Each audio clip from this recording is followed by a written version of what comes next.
Good evening, visitors. Welcome to the Australian War Memorial's Last Post ceremony. My name is Dennis Stockman, and joining us today from the Royal Australian Navy is Lieutenant Commander Ben Welfare, HMAS Hobart's navigator. We warmly welcome the family of Private Robert Alexander Malcolm McFarlane, whose story will be told shortly.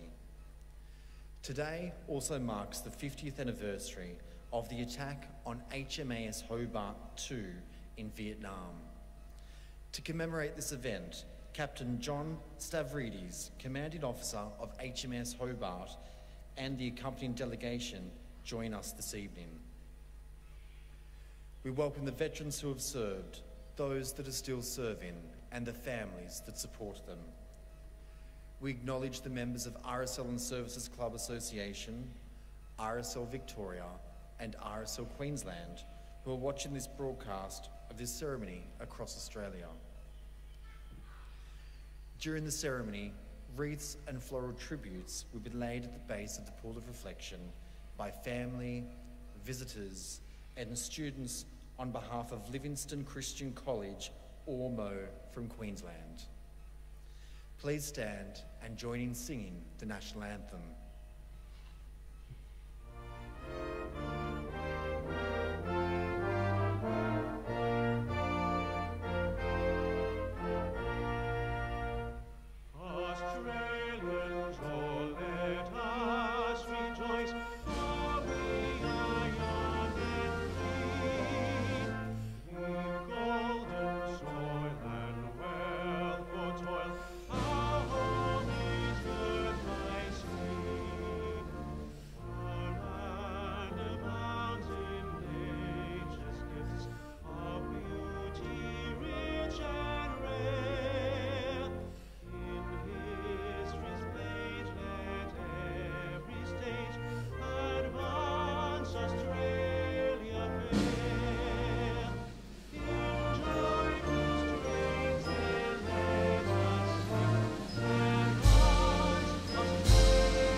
The Australian War Memorial was vision of Charles Bean, Australia's First World War official historian. Bean landed with the Australian troops on Gallipoli and stayed with them at the front through to the end of the war. The idea of this national memorial and museum came to him at Pozières, France, in the depths of the bloody fighting of 1916. Bean's idea was that this would be a place where families and friends could mourn loved ones buried in faraway places. It would also be a place that would help all Australians understand what these men and women had endured and what they had done for us. Bean's vision, to which we remain true, is best expressed as inscribed in the entrance to the memorial's galleries. Here is their spirit, in the heart of the land they loved, and here we guard the record which they themselves made. Tonight we'll read the story behind just one of those on the Roll of Honour, which lists the names of more than 102,000 men and women who have given their lives for us in war and other operations for more than a century. But first we present a lament, Flowers of the Forest. Wreaths or floral tributes will now be laid at the base of the Pool of Reflection.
Today we remember and pay tribute to Private Robert Alexander Malcolm McFarlane.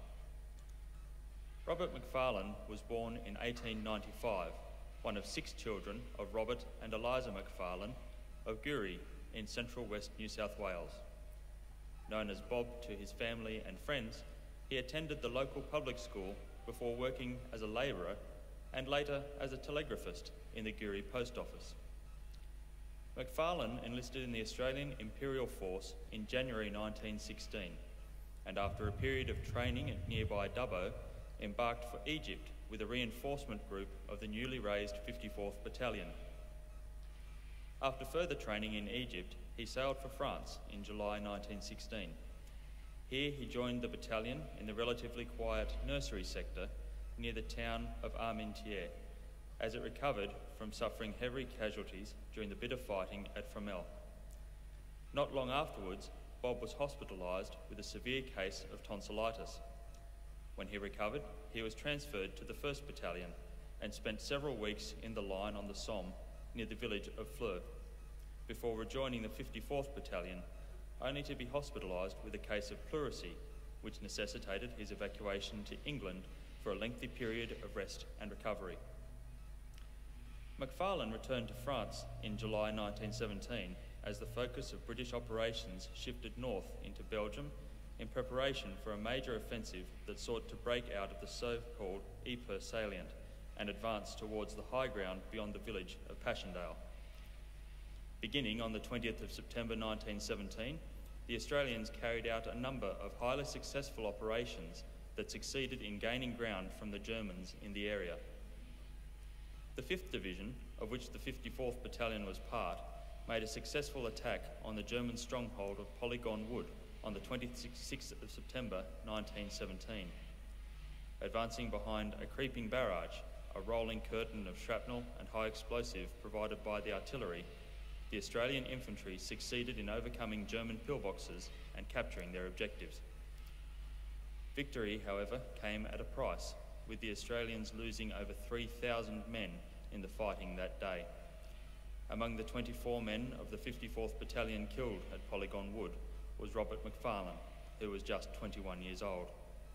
He was hastily buried on the Polygon Wood battlefield and afterwards reinterred at the nearby cemetery at Oog. A small epitaph by his grieving parents appears on his headstone, which reads, "A good, dear son." Robert McFarlane is listed on the Roll of Honour on my right, among almost 62,000 Australians who died while serving in the First World War. A photograph of his headstone is displayed today beside the pool of reflection. His is but one of the many stories of service and sacrifice told here at the Australian War Memorial. We now remember Private Robert Alexander Malcolm McFarlane, who gave his life for us, for our freedoms, and in the hope of a better world.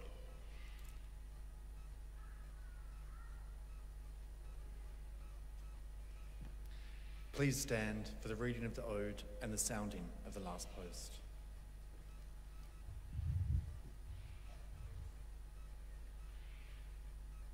They shall grow not old, as we who are left grow old. Age shall not weary them, nor the years condemn. At the going down of the sun, and in the morning, we will remember them. We will remember them.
lest we forget.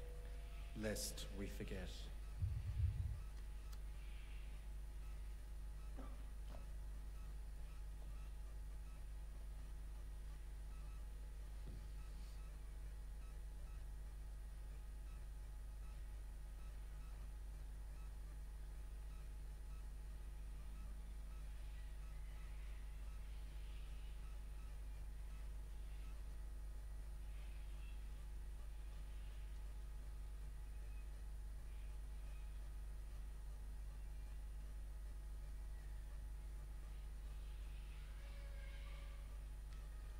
We leave you this evening with the words of the memorial's founder, Charles Bean. Many a man lying out there at Poziere or in the low scrub at Gallipoli, with his poor tired senses barely working through the fever of his brain, has thought in his last moments, well, it's over, but in Australia, they'll be proud of this. Ladies and gentlemen, girls and boys, that concludes the last post ceremony. Thank you for visiting the Australian War Memorial, and good evening.